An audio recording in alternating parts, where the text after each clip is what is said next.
नमस्कार। खबरों के इस बुलेटिन में तुहाडा स्वागत है। मैं हरमन शंकर। पहला पेश ने चोणवीं खबरां।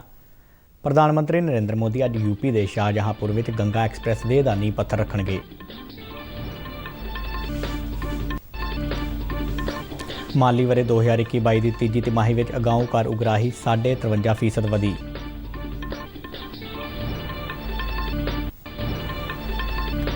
विश्व सेहत संगठन ने सीरम इंस्टीट्यूट ऑफ इंडिया की वैक्सीन कोवोवैक्स को एमरजेंसी वरतों लई मंजूरी दी।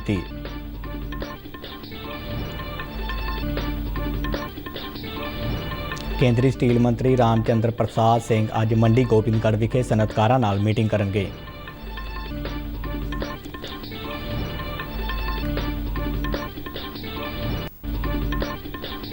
भारत पाक कौमांतरी सरहद ते फिरोजपुर सैक्टर में BSF ने एक पाकिस्तानी ड्रोन डेगिया। ते हुण खबरां विस्तार नाल। प्रधानमंत्री नरेंद्र मोदी अज उत्तर प्रदेश के शाहजहांपुर विखे सूबे के सब तो लंबे गंगा एक्सप्रैस वे का नींह पत्थर रखणगे। गंगा एक्सप्रैस वे की लंबाई 594 किलोमीटर होगी, जो मेरठ तो शुरू होकर प्रयागराज तक नैशनल हाईवे 19 नाल जुड़ेगा। इस प्रोजैक्ट तहत गंगा नदी ते 960 मीटर और रामगंगा ते 720 मीटर लंबे पुल भी बनाए जाएंगे। इस प्रोजैक्ट लिए 36,230 करोड़ रुपए की लागत का अंदाज़ा लगाया गया है। इस दौरान प्रधानमंत्री रोज़ा मैदान विखे एक जनतक रैली को भी संबोधन करेंगे। प्रधानमंत्री नरेंद्र मोदी ने आकाशवाणी के मन की बात प्रोग्राम की 84वीं कड़ी लई लोगों तो सुझाव मंगे ने। 26 दिसंबर को प्रसारित होने वाले मन की बात प्रोग्राम की इस वरे की आखिरी कड़ी होगी। प्रधानमंत्री ने ट्वीट करदਿਆਂ कहा कि उन्होंने हुण तक कई सुझाव ते विचार प्राप्त होए ने, जिन्हां विच वख-वख पहलुआं नूं कवर किया गया है। नागरिक टोल फ्री नंबर 1800-117800 ते कॉल करके हिंदी या पंजाबी विच अपना सुनेहा रिकॉर्ड करवा सकते हैं। ये फोन लाइनां 24 दिसंबर तक खुलियां रहणगीਆਂ। माली वरे 2021-22 की तीजी तिमाही में अगाऊ कर उगराही 53.5% के इजाफे नाल 4,59,000 करोड़ रुपए तक पहुँच गई है। खजाना मंत्रालय वालों जारी बयान मुताबक पिछले वरे इस म्याद दौरान उगराही 2,99,000 करोड़ रुपए रही सी। अंकड़े मुताबक हुण तक की दर उगराही में 3,49,000 करोड़ रुपए कॉरपोरेट टैक्स और 1,10,000 करोड़ रुपए निजी आमदन कर की श्रेणी तहत उगराए गए हैं। मंत्रालय ने यह भी दस्सिया है कि बैंकों वालों लंबित पई जानकारी देने नाल यह आंकड़ा होर भी वधन की संभावना है। चालू माली वरे दौरान 1,35,000 करोड़ रुपए के रिफंड भी जारी किए गए हैं।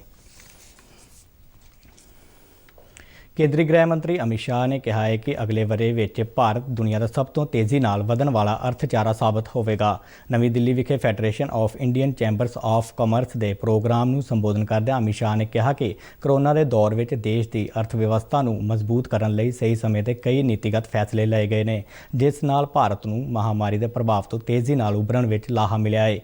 उन्होंने कहा कि जो सरकार लोगों का भरोसा गवा दिंदी है वो देश हित के फैसले नहीं लै सकती। केंद्रीय गृह मंत्री ने कहा कि मोदी सरकार की सब तो वड्डी प्राप्ति यह है कि 130 करोड़ देशवासियों का संसदीय लोकतंत्र प्रणाली में विश्वास वधिया है।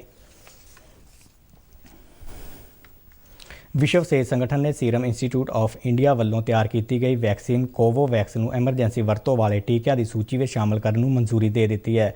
संगठन वालों जारी बयान मुताबक इस फैसले नाल SARS-CoV-2 वायरस खिलाफ प्रमाणिक टीकिਆਂ की गिनती में वाधा होगा, जिस नाल घट आमदन वाले देशों के लोगों को वैक्सीन उपलब्ध करवाउण में मदद मिलेगी। सीरम इंस्टीट्यूट ने नोवावैक्स के लाइसेंस हेठ कोवोवैक्स का निर्माण किया है। इंस्टीट्यूट के CEO आधार पूनावाला ने इसनूं कोविड-19 खिलाफ जंग में एक होर मील पत्थर करार दिता। उन्होंने कहा कि विश्व सेहत संगठन वालों कोवोवैक्स की एमरजेंसी वरतों को मानता टीके की सुरक्षा और प्रभावशीलता को दर्शाती है। देशव्यापी कोविड टीकाकरण मुहिम तहत हुण तक 136 करोड़ 80 लाख तो वध टीके लगाए गए हैं। सेहत मंत्रालय वालों दी गई जानकारी मुताबक पहली खुराक तहत 82 करोड़ 41 लाख तो वध लोगों को टीके लगाए गए हैं, जबकि 54 करोड़ 17 लाख लाभपात्री वैक्सीन की दूजी खुराक भी लै चुके हैं। बीते 24 घंटिया में 55,98,000 तो वध लोगों का टीकाकरण किया जा चुका है। पंजाब में हुण तक 2 करोड़ 56,43,000 तो वध टीके लगाए गए हैं। सेहत मंत्रालय ने कोरोना के ओमिक्रॉन वेरिएंट प्रति चिंता जाहिर की है। ਸਿਹਤ ਮੰਤਰਾਲੇ ਵੱਲੋਂ ਕੀਤੀ ਗਈ ਇੱਕ ਪ੍ਰੈਸ ਕਾਨਫਰੰਸ ਵਿੱਚ ਨੀਤੀ ਆਯੋਗ ਦੇ ਸਿਹਤ ਮੈਂਬਰ ਡਾਕਟਰ ਵੀਕੇ ਪੌਲ ਨੇ ਕਿਹਾ ਹੈ ਕਿ ਓਮਿਕਰੋਨ ਦੇ ਵੱਧਦੇ ਮਾਮਲੇ ਚਿੰਤਾ ਦਾ ਵਿਸ਼ਾ ਨੇ ਅਤੇ ਲੋਕਾਂ ਨੂੰ ਇਸ ਨੂੰ ਗੰਭੀਰਤਾ ਨਾਲ ਲੈਣਾ ਚਾਹੀਦਾ ਹੈ।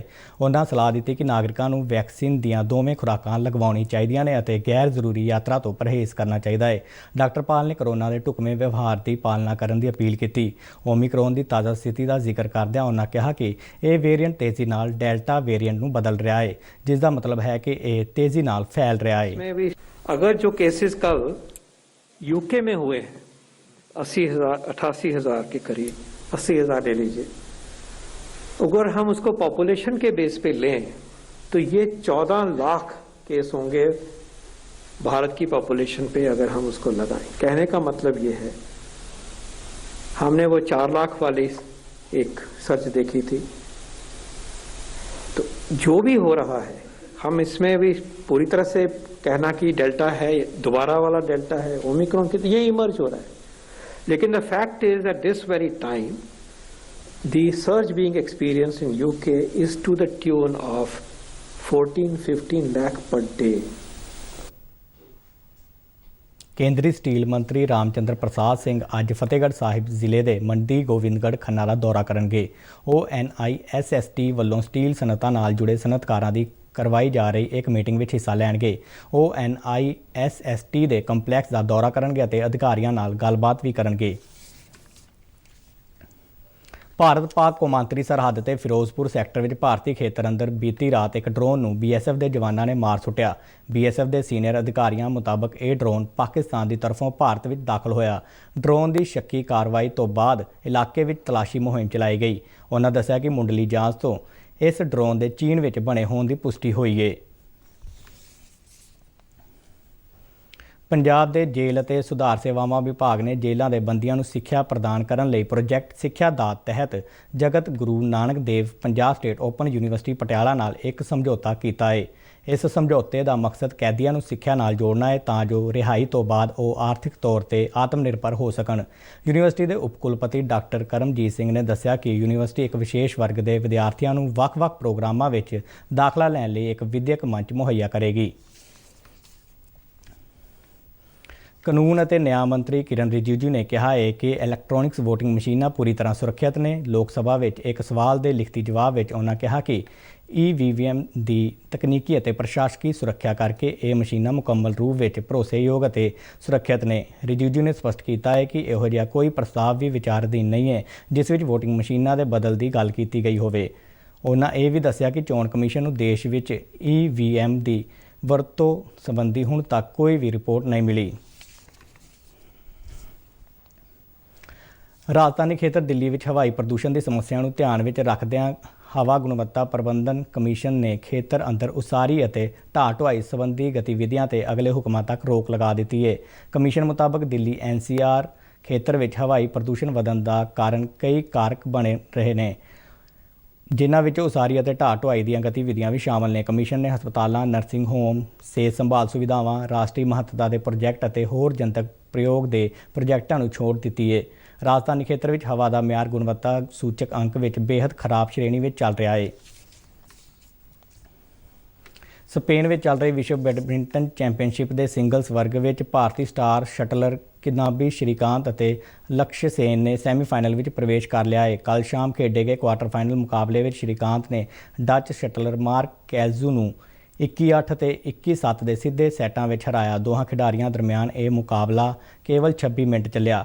ਲਕਸ਼ਯ ਸੇਨ ਨੇ ਕੁਆਰਟਰ ਫਾਈਨਲ ਮੁਕਾਬਲੇ ਵਿੱਚ ਚੀਨ ਦੇ ਜ਼ਾਓ ਜ਼ੁਨ ਪੇਂਗ ਨੂੰ 21-15, 15-21 ਅਤੇ 22-20 ਦੇ ਫਰਕ ਨਾਲ ਹਰਾਇਆ। ਸੈਮੀਫਾਈਨਲ ਮੁਕਾਬਲਾ ਵੀ ਸ਼੍ਰੀਕਾਂਤ ਅਤੇ ਲਕਸ਼ਯ ਸੇਨ ਦਰਮਿਆਨ ਖੇਡਿਆ ਜਾਵੇਗਾ। ਮਹਿਲਾਵਾਂ ਦੇ ਸਿੰਗਲਸ ਵਰਗ ਵਿੱਚ ਭਾਰਤੀ ਸ਼ਟਲਰ PV ਸਿੰਧੂ ਕੱਲ੍ਹ ਖੇਡੇ ਗਏ ਕੁਆਰਟਰ ਫਾਈਨਲ ਮੁਕਾਬਲੇ ਵਿੱਚ ਚੀਨੀ ਤਾਈਪੇ ਦੀ ਤਾਈ ਯੂ ਜ਼ਿੰਗ ਹੱਥੋਂ ਹਾਰ ਕੇ ਚੈਂਪੀਅਨਸ਼ਿਪ ਤੋਂ ਬਾਹਰ ਹੋ ਗਈ ਹੈ।